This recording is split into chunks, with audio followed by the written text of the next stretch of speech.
El proceso de trata negrera fue el tráfico de esclavos secuestrados en África y trasladados para su venta en América. Se desarrolló durante los siglos XV al XIX.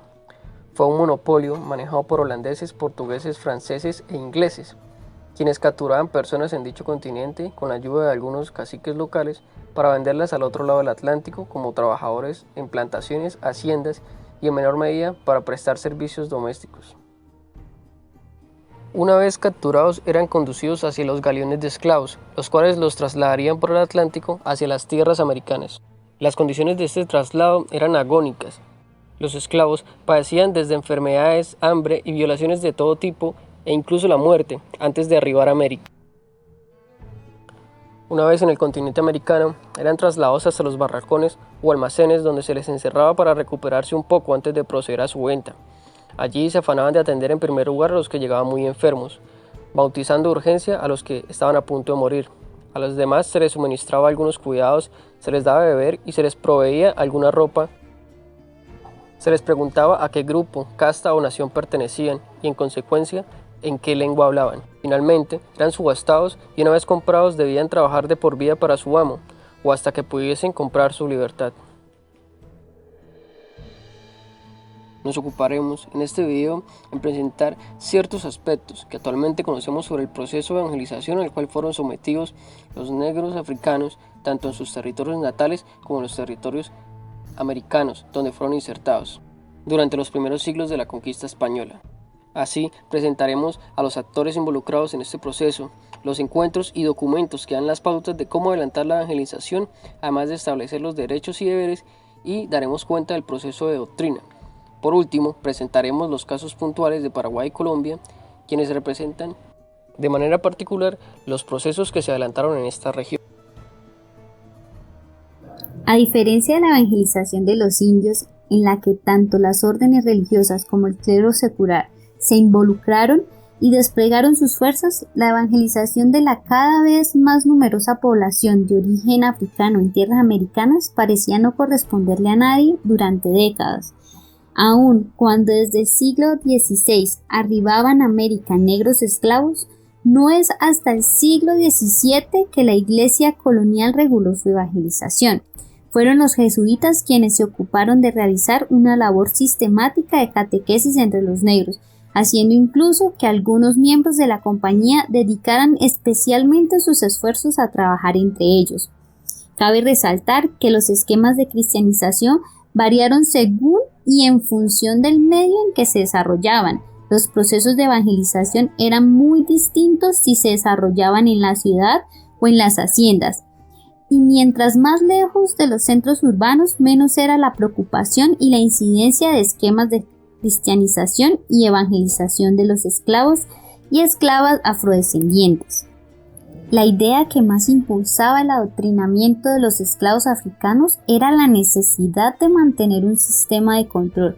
Por eso se les inculcó la idea del pecado y del castigo que esto conllevaba, para asegurar su buen comportamiento. Así, con la conjunción del poder civil y la persuasión psicológica que imprimía la doctrina, se había hallado una fórmula para mantener pacíficos a los negros y mulatos. En ese sentido, la religión se utilizó como un elemento de control indirecto de los esclavos, porque intentó inculcarle deberes y sumisión ante los amos y mayores, mediante dos elementos comunes, a saber, estableciendo comparaciones entre Dios y el amo y atemorizándolos con la amenaza del castigo divino. El punto de partida del proceso de evangelización era la conversión que iniciaba con la celebración del bautismo, presentado como puerta de entrada a la iglesia. Además de este sacramento, la penitencia, la Eucaristía y el matrimonio eran los pilares fundamentales de la conversión. Una vez llegados los esclavos negros a América, la mayor preocupación del clero radicaba en si estos fueron o no bautizados, responsabilidad que inicialmente recaía en los mercaderes, ya que muchos de los bautismos que se realizaban en los puertos negreros incumplían todo o casi todos sus preceptos. El Concilio Dominico estableció la necesidad de interrogar a los negros. Se les preguntaba si recibieron el bautismo, en dónde, cuándo y si comprendían la ceremonia y lo que esto significaba. Y por último, si fue voluntaria la recepción del agua bautismal. Una vez bautizados, se convierten en cristianos y debían ser tratados como tal.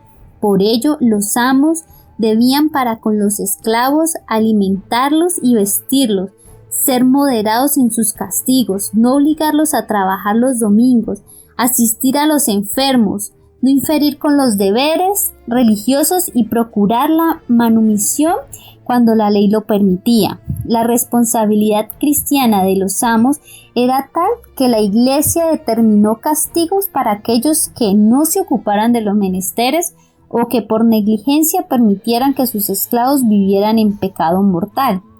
Pero los amos se convirtieron en uno de los principales problemas para la evangelización, pues no la veían con buenos ojos, principalmente por dos razones. La primera, un negro adoctrinado perdía valor y además consideraban que cualquier instrucción despertaba en ellos el deseo de emanciparse.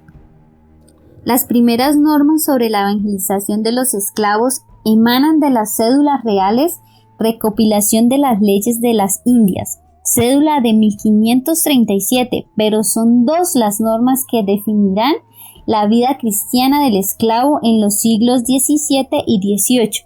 Estas normas emanan de las actas del Arzobispado Concilio Provincial de Santo Domingo, 1622-1623, que reunió a los representantes religiosos de Santo Domingo, aunque se dio por una preocupación por el indígena. Define las pautas de la conversión del negro esclavo y las constituciones sinodales de 1687 realizadas en Venezuela. En estas se establece una doble regulación. Primero, se establecen los deberes de todas las personas eclesiásticas y segundo, los deberes de los fieles. Ahora mencionaremos los casos de Paraguay y Colombia que nos presentan cómo se desarrolló este proceso en cada una de estas regiones. Con el Ministerio de Negros podemos dar cuenta de los procesos de adoctrinamiento adelantado por los jesuitas en Paraguay. El proceso se dio en líneas generales en tres momentos. El primero era una fase de aproximación. En esta se realizaban ceremonias litúrgicas a las cuales asistían todos. Se realizaban en la plaza pública, con el método del socorro material e ideológico. En la segunda fase, la de instrucción, se adelantaba ya en el colegio doctrina dominical y asistían voluntariamente. Se aplicaba metodológicamente la doctrina de la resignación y la compensación litúrgica. Por último, ingresaban a la cofradía solo quienes eran seleccionados, es decir, quienes hicieron méritos para ello, y el método usado era dar muestra de la reformación de la vida y la ejemplaridad. Los religiosos más preocupados por la evangelización de los negros fueron el obispo de México, Fray Alonso de Montúfar, Fray Andrés Navas de Nicaragua, Santiago Hernández en Venezuela, Hernando Arias y Francisco Godoy en Perú, Julián de Cortázar en Argentina y el franciscano Andrés de Carvajal, obispo de Santo Domingo. Por último, en Colombia, Fray Diego Torres, Diego Ramírez, Miguel Benavides, Fray Ignacio Urbina y el jesuita Pedro Claver, quien por su importante papel en la evangelización de negros en Cartagena merece abordarse de manera más detallada. Pedro Claver, sacerdote jesuita, llegó a Cartagena en 1615.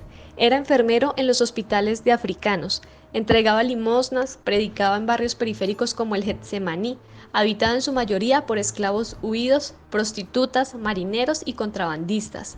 Recibía a los africanos en las embarcaciones, participaba en los juicios civiles y cooperaba con el Tribunal del Santo Oficio de la Inquisición. Seguidor de la tendencia devotio moderna que combinaba la imitación de Cristo con el humanismo renacentista, Pedro Claver consideraba que la literatura conducía a Dios. De ahí que su práctica religiosa se rigiera por los ejercicios espirituales, obra publicada por Ignacio de Loyola en 1548 y considerada como un manual de instrucciones para el crecimiento espiritual de los cristianos.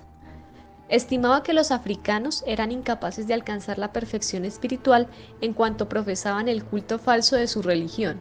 En ese sentido, Claver se dedicaba a la conversión de los africanos del puerto de Cartagena.